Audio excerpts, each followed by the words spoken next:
Birshut Moray Verabotai, quand je vous protège, vous donne la santé, la joie, la prospérité, Be'ezat Hashem, qu'on passe une bonne semaine. Alors, la paracha de cette semaine, la Torah nous parle de l'histoire de Yaakov Avinu. Lorsque Yaakov Avinu, il a quitté sa maison pour aller chercher une femme. Vous savez que le mazal, c'est pas facile. Le mazal, il peut être à côté, il peut être loin. Parfois, il faut aller le chercher. Parfois, c'est le mazal qui vient chez toi. Parfois, ça peut arriver que le mazal, il habite avec toi dans le même immeuble et jusqu'à quelques années plus tard, vous allez le rencontrer. Moi, je sais, je connais une jeune fille que tout le temps venait chez moi pour une bracha, pour le mariage.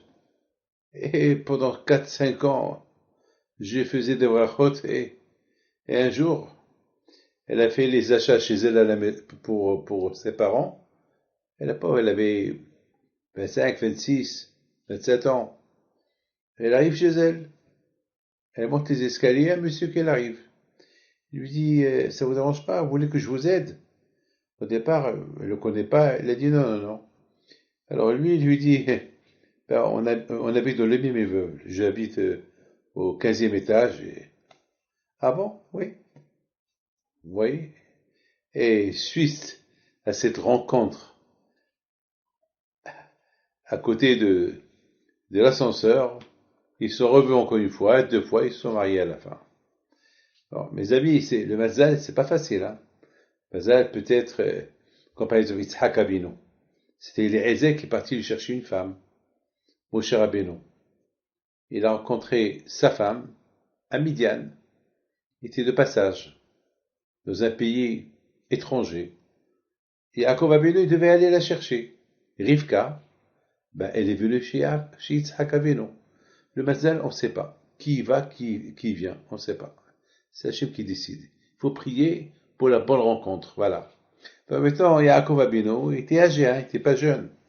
Il était très âgé.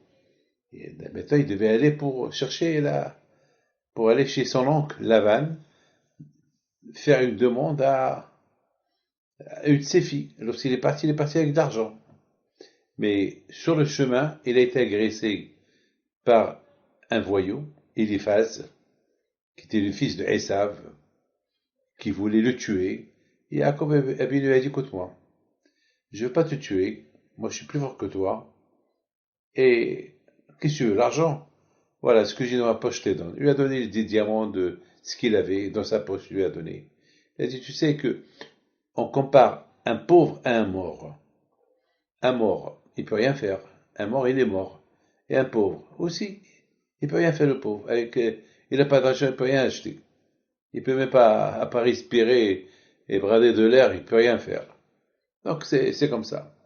Donc Yaakov Abinu, il a dit à Eliphaz, tu es venu chercher ma vie, c'est pas peine de me tuer parce que si tu commences avec moi, c'est moi qui va te tuer. Alors c'est mieux, prends l'argent et un pauvre, il est considéré comme mort.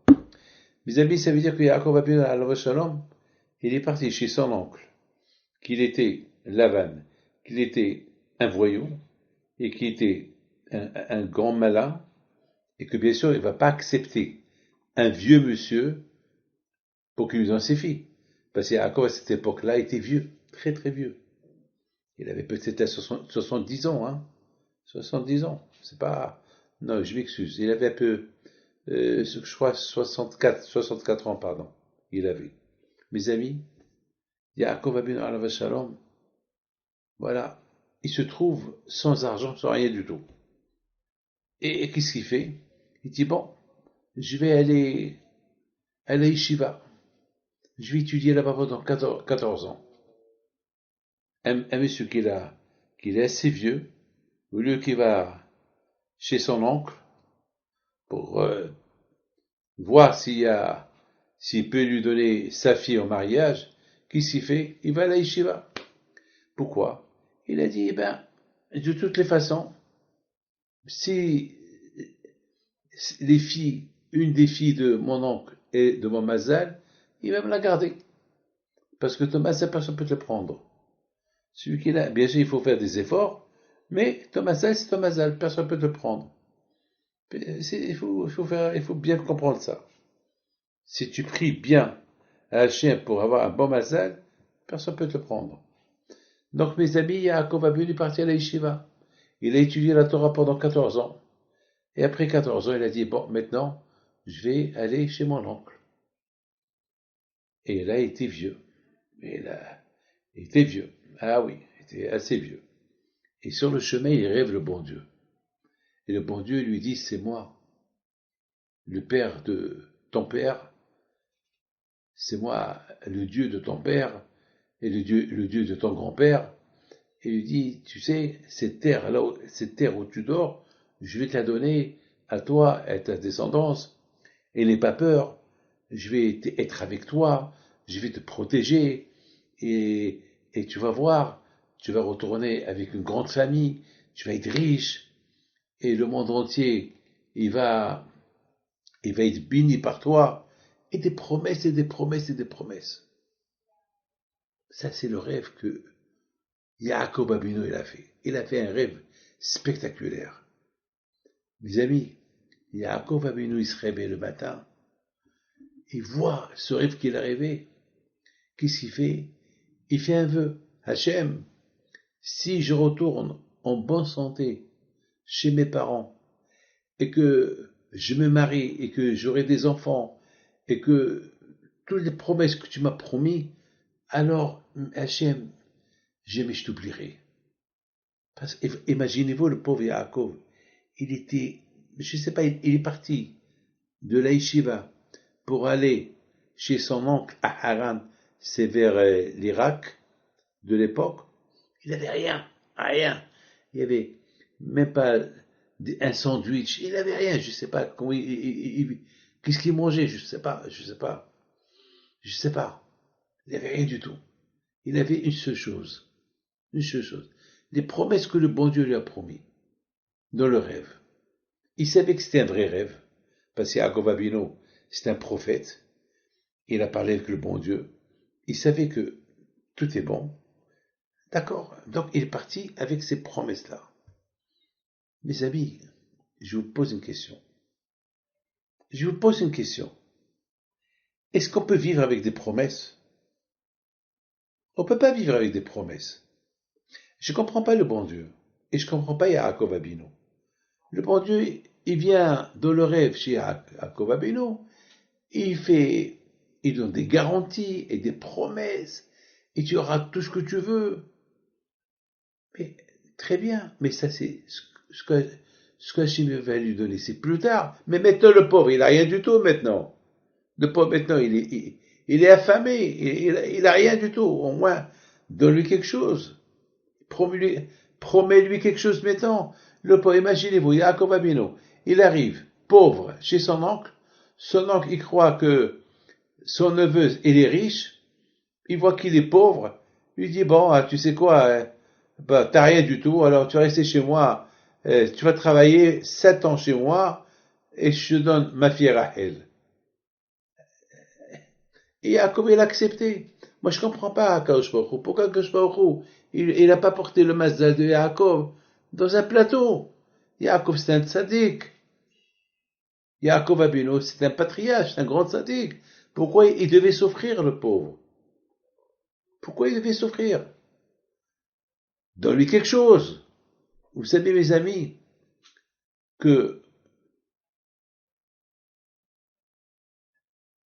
les promesses, on peut vivre avec.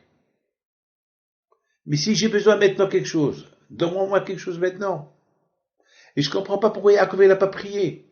Pourquoi Yaakov n'a pas prié à Akadosh Baruch Hu, pourquoi il n'a pas dit à Hachem, merci pour toutes les promesses que tu m'as fait, merci pour tout ce que tu vas me donner, mais Hachem, je t'en prie, ça ne te dérange pas, donne-moi quelque chose maintenant.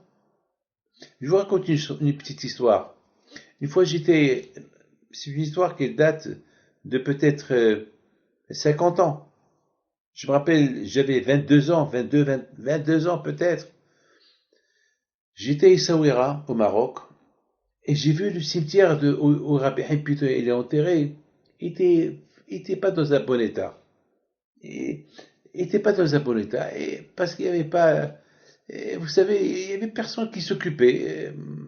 Il n'y avait pas beaucoup de juifs à Essaouira. Et les juifs, le peu de juifs qu'il y avait à Essaouira, ils se contentaient de voir ce qu'ils voyaient, c'est tout. Moi, ça m'a fait de la peine. Je sais pourquoi le cimetière de Rabbi Haim Pinto, il est comme ça de cet état. Alors j'ai parlé avec l'Hassan, que Dieu repose son âme en paix, l'Ahmo. Je l'ai appelé, j'ai dit l'Hassan, comment ça va me coûter? Je vais faire un peu de nettoyage. Il me dit, El-Hajjan, je vais apporter 10 ouvriers. Avec 10 ouvriers, on peut nettoyer, n'oubliez pas, ça fait 10 ans que personne n'a, c'est dur, il y a des pierres, et nettoyer, c'est pas facile. Moi, je fais ce que je peux, mais il y a beaucoup de sable, lorsqu'il y a des vents, il y a des tempêtes de sable, alors les sables, ils couvrent les tombes. Il m'a dit, 10 ouvriers un jour, ça peut coûter à peu près 100 dirhams chacun. Je dis, il n'y a pas de problème, apporte 10. J'avais un peu d'argent, et puis j'avais un kiff. Je voyais les ouvriers qui travaillaient, moi aussi je les aidais un peu, et c'était bien vers le soir, je devais repartir sur Casablanca, et puis j'ai payé tout le monde, et voilà, au moment que j'allais quitter le cimetière, il y a Hassan, le, le gardien du cimetière, me dit, Rabbi David, je m'excuse, mais il y a un ouvrier, Mskin, on l'a pas payé. Alors je lui dis, et combien? Il m'a dit, 100 dirhams, 100 dirhams. Alors, j'avais un problème. J'avais que 100 dirhams dans ma poche, de quoi prendre la CTM, le bus, pour partir à Casablanca. Et je ne savais pas quoi faire. Alors, j'ai dit, le pauvre celui-là, il n'a pas d'argent. Vous savez, au Maroc, 100 dirhams, c'est de l'argent. Pour un ouvrier qui travaille du matin au soir, il a une famille. C'est de l'argent. Je ne pouvais pas lui dire, j'ai pas, ou je te paye la semaine prochaine. Ben, j'ai fait un sacrifice, j'ai pris l'argent, je lui ai donné. Mais je suis parti chez mon grand-père, Rabbi Haim Pinto. Je suis parti à sa tombe. Je lui ai dit, Rabbi Haim Pinto, tu es content? Tu te régales dans l'autre monde, tu vois, ton palais propre, regarde, grâce à Dieu, tous les ouvriers, ils ont nettoyé le Baruch Hashem, le cimetière, et voilà, tu mérites plus que ça, mais voilà, on a fait de notre, mais moi j'ai un problème. Toi, tu es tranquille, moi je suis pas tranquille, j'ai pas d'argent pour aller à Casablanca, comment je vais faire? Et je voudrais pas ordonner. J'ai parlé avec la tombe. J'ai dit, mon grand-père, attends, au lieu que c'est toi qui me donne, c'est moi qui te donne, en plus tu m'as tout pris. Alors, je suis resté, wallo. Bon, le gardien, Hassan, il était en train de me voir. Il a commencé à rigoler. Il me dit, B. David, je te donne 100 dirhams, je les prête, et vous me les rendez la semaine prochaine. De toute façon, vous allez venir la semaine prochaine. J'ai dit non. Ça, c'est ton argent. Je peux pas te prendre ce qui, non, ça, non, Dieu est grand. Je voudrais la parole d'honneur. Je marche pour sortir du cimetière. J'allais partir à la maison de Rabbi Haim Pinto. Je trouve à l'entrée du cimetière un billet de 100 dirhams. Alors, j'ai dit au gardien, Hassan, regarde, peut-être quelqu'un il a perdu. Il a dit non, je pense pas. Si quelqu'un a perdu les 100 dirhams, il serait déjà venu les chercher. C'est ton argent, ça. Et si jamais quelqu'un l'a perdu, alors la semaine prochaine, tu rends. Mais il me dit, oh Allah, il me dit, je comprends pas. Je comprends pas. Ça, c'est, Rabbi David, j'ai payé tout le monde, mais tu m'avais donné des petits billets. Là, c'est un billet de 100 dirhams. C'est pas, ça c'est, Allah, il te l'a apporté. Ça vient du bon Dieu. Bon, j'ai dit, bon, je suis parti aussi vers la tombe de Rabbi Haim Pinto. Je le regarde, je lui dis, bon, tant que personne la réclame, merci pour le moment, on verra. Et bien, plus tard, personne n'est venu réclamer les 100 dirhams. Personne. C'est-à-dire que tous les ouvriers, ils ont encaissé leur argent. Vous voyez, mes amis, j'ai fait ce que j'ai fait. Et après, il me manquait d'argent. J'ai pris au bon Dieu, et le bon Dieu me les a rendus. Alors, je comprends pas. Il y a Yaakov Abinu, le tzaddik, lui, qui était vraiment le tzaddik des tzaddikim. on dit que grâce à Yaakov Abeno, Abraham Abeno, il est né. Ça veut dire que Abraham Abeno, lui qui était le grand-père de Yaakov, nos sages ils disent que grâce à Yaakov, Abraham Abeno, il est né.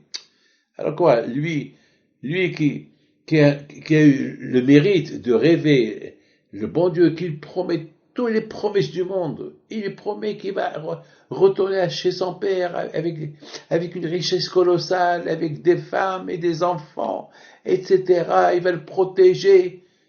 Et comme ça, il arrive chez son beau-frère, chez son oncle pauvre, mais donne-lui quelque chose maintenant. Et que Yaakov il demande à Akash quelque chose. Non, il ne demande rien du tout.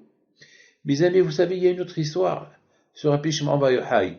Une fois Rabbi Shimon Bar Yochai, il était en train d'étudier avec ses élèves, il y a un riche qui arrive. Un riche qui était un jour étudiant chez Rabbi Shimon Bar Yochai.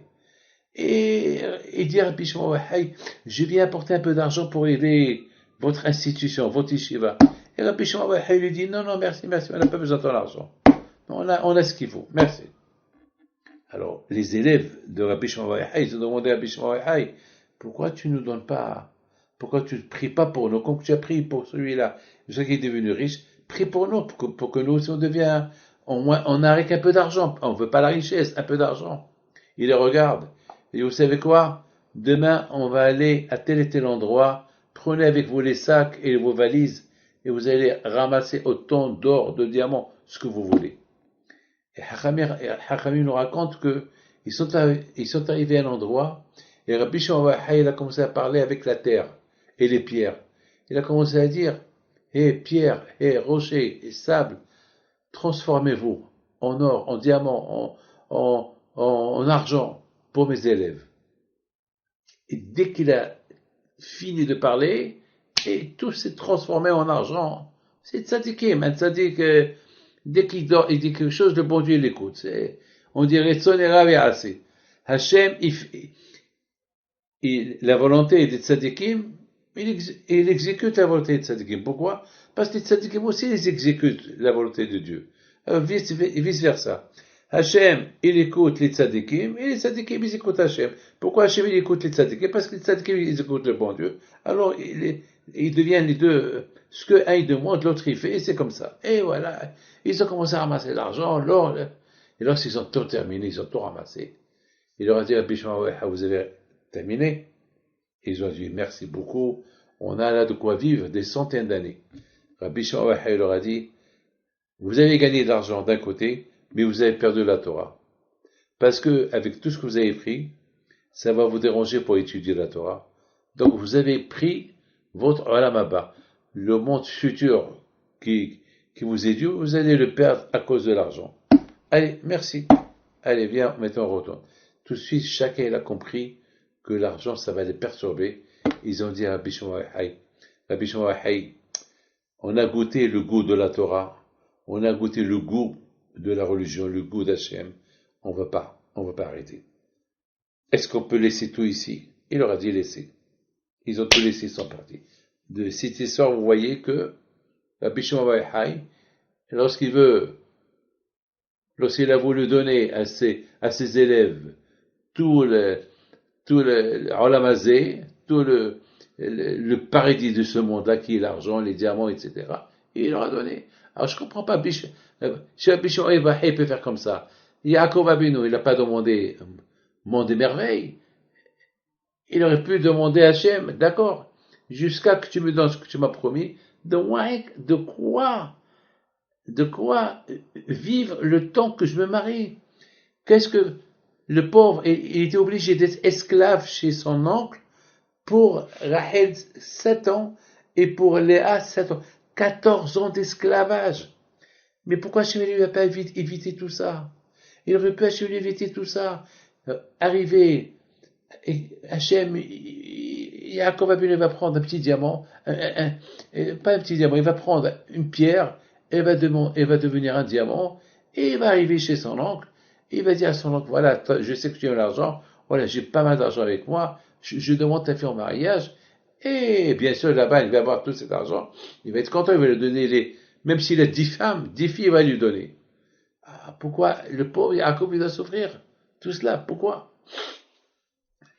Pourquoi Hachem, il a fait souffrir Yaakov Avinu? Pourquoi? Et surtout, il était vieux. Vous vous rendez compte? Vous savez qu'est-ce qu'on dit? On dit que Yaakov Avinu, il s'est marié avec Rachel lorsqu'il avait 84 ans. Vous vous rendez compte? 84 ans il avait lorsqu'il s'est marié avec Rachel. Mais Hachem, il vit lui, il est 7 ans qui a travaillé pour elle. Un peu d'argent? Non, ouais, non. C'est vrai. Plus tard, il est devenu milliardaire. Et plus tard, il est retourné chez lui avec 4 femmes, 12 enfants, avec une fille. Et il avait des centaines de milliers de vaches, etc., etc. Mais quand même, ça c'est plus tard. Mais entre-temps, donne-lui quelque chose. Il y a, en arabe, on dit, il y a une phrase qu'on dit, c'est-à-dire, donne-moi de quoi vivre aujourd'hui, et demain, si tu veux me tuer, tue-moi. Mais déjà, maintenant, donne-moi de quoi vivre aujourd'hui. Et là, quand je lui dit, je te donne plus tard, dans le futur, mais donne-lui maintenant dans le présent. Mes amis, il faut savoir une chose. Aïe, aïe, aïe. Akadosh Baruch Hu, il voulait tester l'aïmouna de Yaakov Abino. Est-ce que Yaakov il va poser des questions? Est-ce que Yaakov il va dire au bon Dieu, Hachem, merci pour tes promesses, mais donne-moi quelque chose maintenant. Yaakov, il n'a rien demandé à Akadosh Baruch Hu. Il n'a rien demandé au bon Dieu. Rien. Rien. Il a les émouna Hachem. Hachem, il veut pas me donner maintenant? Alors, j'accepte. J'accepte. Il y a des gens, toujours, ils disent pourquoi? Vous savez, il y a quelqu'un qui vient chez moi, il est venu chez moi une fois, il m'a dit, Rabbi David, je veux vous poser une question. Pourquoi le bon Dieu, il a tué 6 millions de juifs dans la Shoah? Où il était, le bon Dieu, dans la Shoah? Où il était? Et pourquoi? Tu sais, Rabbi David, que toute ma famille sont morts dans la Shoah. Mon père, il est resté seul, vivant, et il s'est sauvé, et il est venu en France, et là-bas, il est parti en Amérique, et il s'est remarié, et malheureusement, mon père, jamais, il nous a pas transmis la foi en Dieu, parce que il a cette question, pourquoi toute sa famille sont morts? Après, c'était 300 personnes de sa famille. Pourquoi, et pourquoi, et pourquoi, et pourquoi? Et il me dit, si tu me donnes réponse et tu vas me convaincre, alors je vais croire en Dieu. Je le regarde. Je dis, mon fils, monsieur, j'ai pas de réponse à ta question. Pas cette question, moi aussi j'ai cette question, et je la pose pas, parce que j'aurai pas de réponse. Parce qu'il n'y a pas de réponse à cette question. Qu'est-ce que vous voulez que je vous réponde? Je discute avec vous, je sais pas. Après 120 ans, lorsque tu quittes ce monde-là, tu vas rencontrer le bon Dieu, et tu poses une question, tu lui poses ta question, lui il va te la répondre. Il me dit, tu penses qu'il y a? Je lui dis, ben oui, si tu veux crever maintenant, oui. Va maintenant, tu vas mourir maintenant, et demande-lui. Mais il me dit, mais comment je vais retourner? Je lui dis, ça c'est un problème. Ça c'est, il n'y a qu'un aller, pas un aller-retour. Voilà, si tu veux savoir toute la vérité, voilà, voilà, prie maintenant et tu vas mourir et tu vas arriver là-bas et demande-lui pourquoi. Et là, il me regarde. Alors moi, je voulais rigoler un peu. Je lui ai dit, tu connaissais? Il m'a dit, non, non, non, non. Ah, j'ai dit, tu as peur alors. Là, tu vois, tu es croyant. Au fond de toi, tu as la émouna. Tu as la foi. Tu es croyant. Mais c'est dur pour toi c'est dur pour toi. Je te comprends. La émouna, la foi en Dieu, ça s'achète pas. Ça se travaille. Il faut toujours voir Dieu partout. Tu vois ce stylo-là? C'est pas parce que il y a l'encre qu'il écrit. C'est parce qu'il y a Dieu. Je vous donne la parole d'honneur. Beaucoup de fois, il y a des stylos. Il y a beaucoup d'encre. Il n'écrit pas. Je vous donne la parole d'honneur. Une fois, j'étais en train d'écrire. J'ai écrit beaucoup dans l'avion. Et le stylo, il a arrêté d'écrire. Et j'ai commencé à voir que le stylo, c'est fini. Je voyais, il y a plus d'encre. J'ai dit, comment je vais faire? J'ai dit, Hachem, je t'en prie, une minute. Et j'ai continué, j'ai fait 4, 5, 6, 7 pages. Encore, je comprends pas. Et j'ai pas pensé. Une fois que l'avion il a atterri, et j'étais obligé d'arrêter, là, le stylo, il a arrêté lui aussi. Et j'ai compris qu'il y avait la main de Dieu dans le stylo. Mes amis, c'est comme ça. Yaakov Abinu, il s'est pas posé de questions. Hachem, il lui a dit, je te donne plus tard, je te donne pas maintenant. Il s'est pas posé de questions. Il s'est pas, mais je voudrais bien vous dire quelque chose. Pourquoi Hachem, il n'a pas dit à Yaakov, vous savez, vous connaissez l'histoire, que Lavan, une fois que Yaakov il a travaillé 7 ans pour Rachel, sa fille, alors ils se sont mariés. Mais qu'est-ce qu'il a fait Lavan? Il lui a changé la femme. Au lieu qu'il lui donne Rachel, il lui a donné Léa. Je vous pose une question. Pourquoi Hachem, il n'a pas dit à Yaakov Abino dans le rêve, tu sais que ton beau-frère, ton beau-père, qui est ton oncle, il va te changer ta femme. Il va te donner une autre femme. Qu'il avertit. Pourquoi le bon Dieu l'a pas averti? Première question. Deuxième question, lorsque le matin, Yaakov il se réveille, il voit Léa à la place de Rachel, alors pourquoi il n'a pas fait un scandale et ne pas accepter ce mariage-là? C'est un faux mariage. Pourquoi il n'a pas accepté? Il aurait pu lui dire, écoute, moi j'ai travaillé pour toi, et j'ai un contrat avec toi, que après 7 ans tu me donneras, et tu m'as donné Léa, prends ta Léa dans ma Rachel, et c'est tout, et point final. Et point final. Pourquoi Yaakov, il a pas fait la guerre à son oncle pour reprendre ce qui lui est dû? Ah ben, Yaakov a vu Alva Shalom. Il a dit, c'est Hachem, il m'a pas dit hier soir que Lava, il m'a changé ma femme. C'est que Hachem, il a voulu que je me marie avec Léa. Alors, puisque Hachem, il veut que je me marie avec Léa, alors pourquoi je vais faire la guerre? Et pourquoi je vais jeter Léa? Et si Léa, elle est enceinte, c'est mon fils, elle porte mon fils. Effectivement, elle était enceinte. Effectivement, elle était enceinte. La première nuit, déjà, Léa était enceinte. Et de Léa, ils sont sortis le royaume de David Ameler, les Kohanim, les Léviim. Il lui a donné 6 tribus et une fille. C'est la folie. 6 tribus et une fille, elle lui a donné. Léa. Vous voyez que Yaakov Abinu, il a toujours accepté beaucoup de fois, hein, écoutez bien, beaucoup de fois, lorsqu'il nous arrive quelque chose, on dit pourquoi. Mais c'est pour le bien. Hein. Voilà maintenant entre vous et moi. Si Yaakov il aurait marié que Rachel et pas Léa, ben Rachel était stérile. Rachel, il aurait pu ne pas lui donner les 12 enfants qui devaient sortir de lui. Donc Akash Baruch Hu, il a fait d'une manière que Yaakov il s'est pas rendu compte, il savait pas ce que Lavan il lui a fait. Donc il a cru qu'il s'est marié parce qu'à l'époque il n'y avait pas de lumière, il n'y avait rien du tout, il n'y avait pas d'électricité, et en plus Lavan il a fait nos sagidis que Lavan il a éteint tous les bougies, toutes les lumières qu'il y avait dans la rue, dans les maisons, et il a dit c'est pour que Yaakov il se rend pas compte que la femme qu'il est avec dans sa chambre c'était Léa. Et il a fait, lui, Lavan, il a cru faire bien, être malin. Mais c'est Hachem qui a voulu que Lavan, il fait cette malice. C'est Hachem. Tout vient de la Kadosh Baruch Hu. Yaakov, il a bien compris. Yaakov, la émouna qu'il avait en Dieu, que tout ce qui vient, c'est le bon Dieu qui le fait. C'est Hachem qui a voulu la preuve, il n'a pas divorcé Léa. La preuve qu'il a gardé Léa. Et la preuve qu'il s'est pas disputé avec Rachel. J'aurais pu dire à Rachel, ouais, tu m'as eu, tu aurais pu me le dire. Oui, pourquoi tu as pas crié? Pourquoi tu as pas crié? Yaakov, c'est dans ta chambre, c'est Léa qui est là-bas. On voit, mes amis, que Yaakov, c'était comme ça. Yaakov Abinu alav shalom, il nous apprend. On apprend de la Torah. De Yaakov, on apprend. Il faut pas se poser des questions. Il faut accepter les choses qui y arrivent. Beaucoup de fois, on croit que c'est pour le mal, et après on découvre que c'est pour le bien qui arrive. Et je voudrais, mes amis, vous raconter une petite histoire. Une fois, je devais aller quelque part, et on devait aller quelque part très important.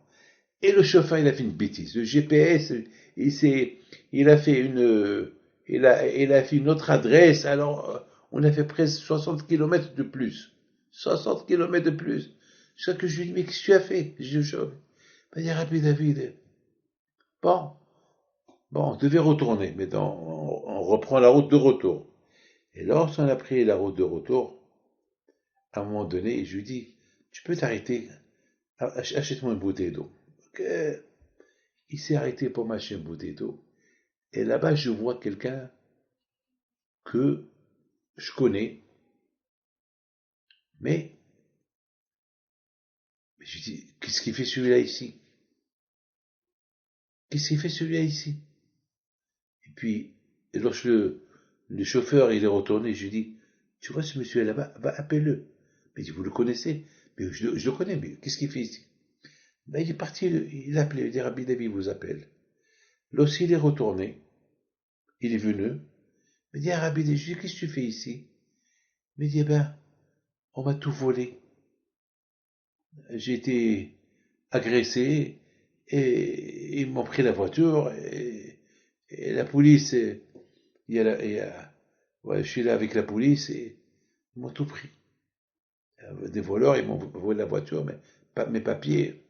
Et là, je suis là. J'ai dit, comment tu vas retourner? Ben, il me dit, je sais pas, tu sais quoi? T'emmènes avec la police, non, on te ramène.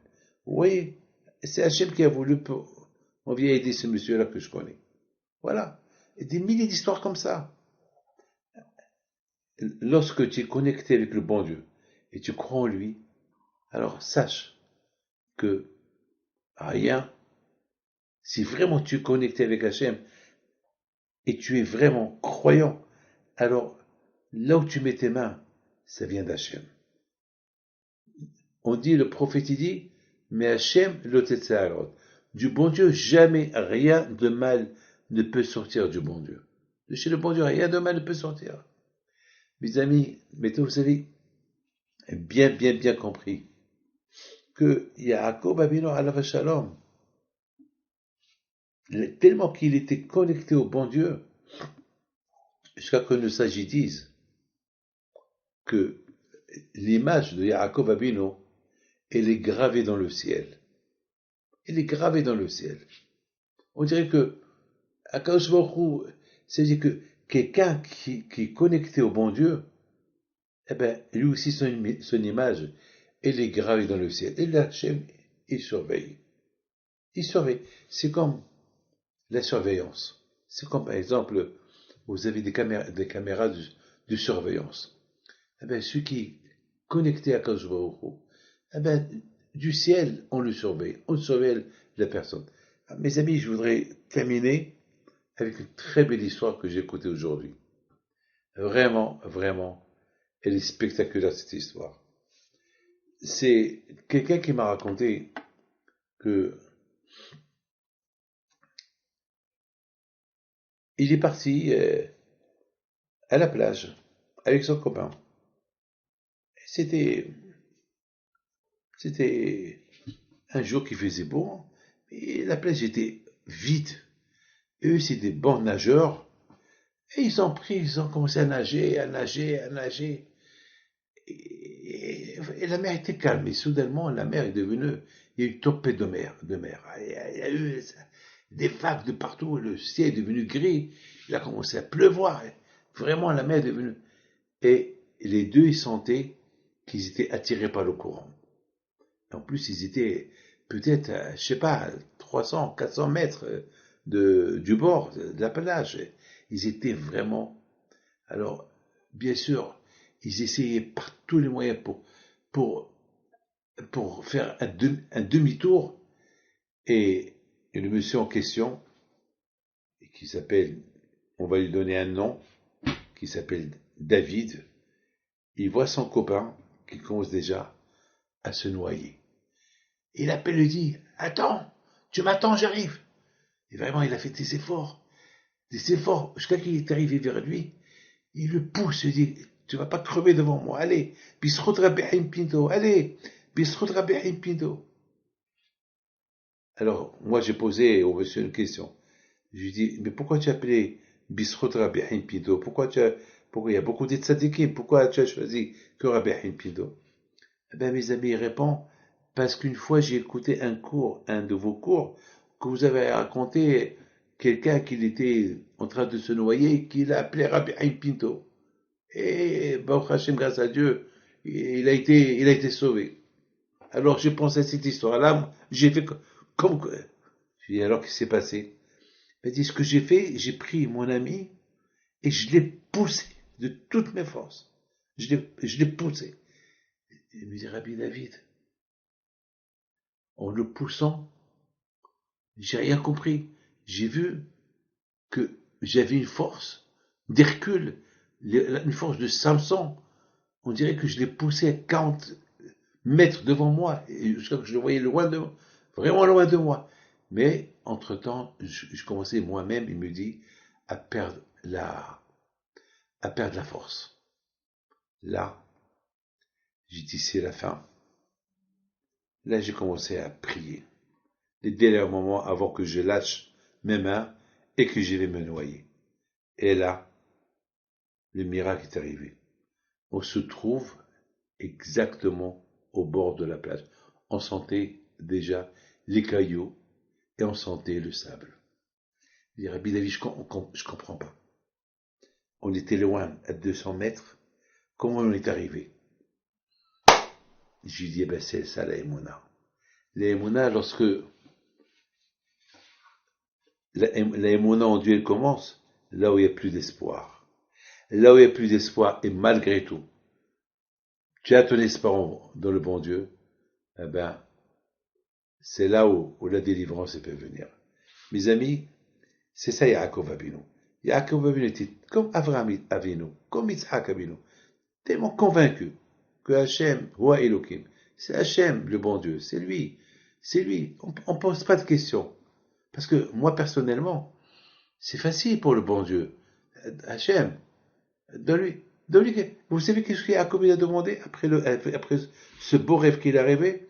Il dit Hachem, s'il y a que tu peux me donner que des vêtements et un morceau de pain. Mais Yaakov, demande l'argent, demande que tu trouves de l'or. Demande, non. Hachem, il m'a parlé qu'il va me donner dans le futur. Il m'a pas parlé du présent. J'accepte. Si Hachem voulait me donner maintenant, qu'il me les donne. Il veut pas le donner maintenant, j'accepte. Mais il ne faut pas trop se poser de questions. Ce qui est Dieu, ce qui est votre Dieu, vous l'aurez. Et ce qui n'est pas votre Dieu, pourquoi il y a aujourd'hui la jalousie? Pourquoi dommage d'être jaloux? C'est Hachem qui décide qui va être riche, qui va être pauvre. C'est Hachem qui décide qui va avoir la voiture, qui va avoir la maison.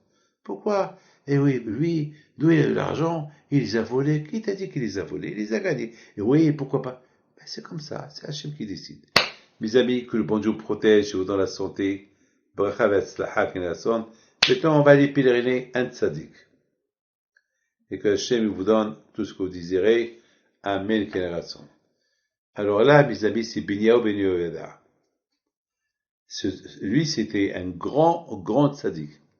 Lui, il était le chef d'état-major de David Ameler. Il était un grand guerrier, mais il était un grand tzaddik. Lui, une fois, il devait se tremper au mikvé. Il rentre dans une grotte et il trouve là-bas un lion dans la grotte. Vous savez qu'à l'époque, en Israël, il y avait des lions en Israël. Il a vu qu'il y avait là-bas un lion. Donc le lion, il s'est acharné sur lui. Et lui, Binyahu ben Yehoyada alav shalom, il avait cette force de combattre le lion. Et après, il est parti, il est descendu au mikvé. C'était de la glace. Il a cassé la glace pour se tremper.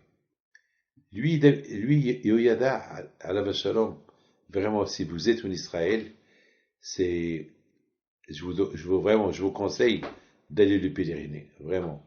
Alors lui, il était aussi non seulement le chef d'état-major, l'un des chefs d'état-major de David Amelech, mais il était aussi l'un des chefs d'état-major de Shlomo Amelech, le roi Salomon. Alors il a vécu à l'époque de David Amelech et aussi il a vécu à l'époque de le roi Salomon. Et lorsque le roi Salomon, lui, il devait s'évader un peu quelque part, ben c'était Binyahu ben Yehoyada qui prenait la relève, le royaume, jusqu'à que le roi Salomon est retourné à sa place. Il était un grand kabbaliste, un grand tzaddik, et Il est enterré dans le chemin pas loin de Rabbi Shimon Bar Yochai, pas loin. Donc, il est enterré sur la route pour aller chez Rabbi Shimon Bar Yochai, c'est au Galil. Donc, c'est très, très, très, très important de savoir que Yoyad alav shalom, cette Binyamin ben Yehuda alav shalom, et il y a beaucoup des grands Mekoubalim, lorsqu'il vient le pèleriner, il vient le soir. Et, et, et là, ils font ce qu'on appelle des prières spéciales kabbalistiques pour, en se connectant avec l'âme de ce tzaddik qui est là. Alors, avec l'aide de Akadosh Baruch Hu, que sans écoute, il soit avec vous, Keneratson, que le bon Dieu vous protège, vous donne la santé, la joie, la prospérité, et à très bientôt si Dieu veut. Bonne soirée, et que Hachem, il vous ouvre les portes à mes casses. Et oui, n'oubliez pas, le mondial. Alors, c'est quoi le mondial? Le mondial, c'est on court derrière une balle, un ballon. Et qu'est-ce qu'on fait? On lui donne un coup de pied. C'est ça ce qu'on appelle, une fois Haikin l'a dit, si on aime le ballon, on doit l'embrasser, on ne doit pas lui donner des coups de pied. Mes amis, le mondial, c'est savoir que le monde, il tient que sur le hesed, faire le bien, c'est ça le mondial. Le mondial, bien sûr, c'est penser à Dieu, c'est ça le mondial. Être connecté à faire des mitzvot, c'est ça le mondial. Le mondial, c'est pas, on dit mondial, le monde, c'est-à-dire le monde entier. C'est la Coupe du Monde. Jamais j'oublierai une fois à Paris, lorsqu'il y avait Paris contre Brésil, je me rappelle, jamais j'oublierai, et c'est la France qui l'a gagné. La France contre le Brésil, la France elle a gagné. Et toute la nuit, il y avait des klaxons, et ça chantait, ça chantait. Et le lendemain, l'équipe de France, elle a fait sa parade aux Champs-Élysées, tous dans un bus qui était décapotable, et il y avait des centaines de milliers de personnes qui sont venues saluer l'équipe de France. Mes amis, vous savez, j'ai beaucoup appris de ça. J'ai appris que dans ce monde-là, lorsque celui qui gagne, après 120 ans, celui qui gagne, eh ben dans l'autre monde, ils le reçoivent comme un héros. Parce que vivre dans ce monde-là et être bien, c'est dur.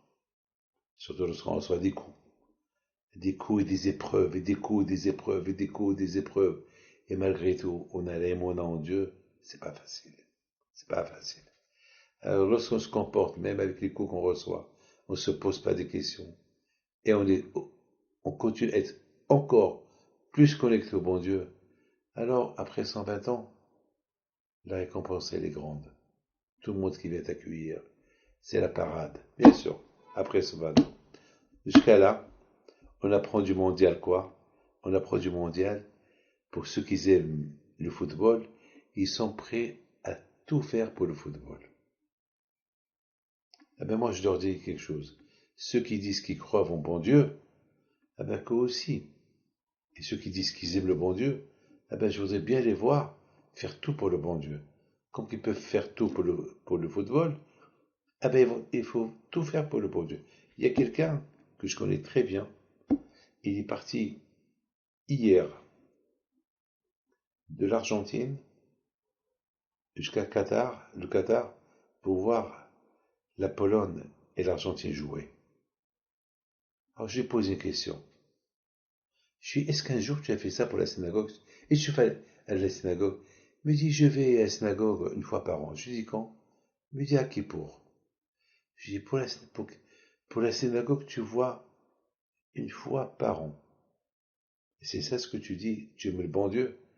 Et pour le match Pologne-Argentine, tu es prêt de faire ce voyage-là pour un jour, et si jamais l'Argentine gagne, alors tu vas rester là-bas jusqu'à peut-être la coupe.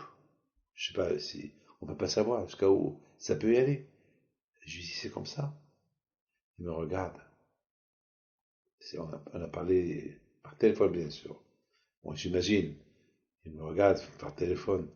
Il me dit, oui, vous avez raison, mais j'ai pas de réponse.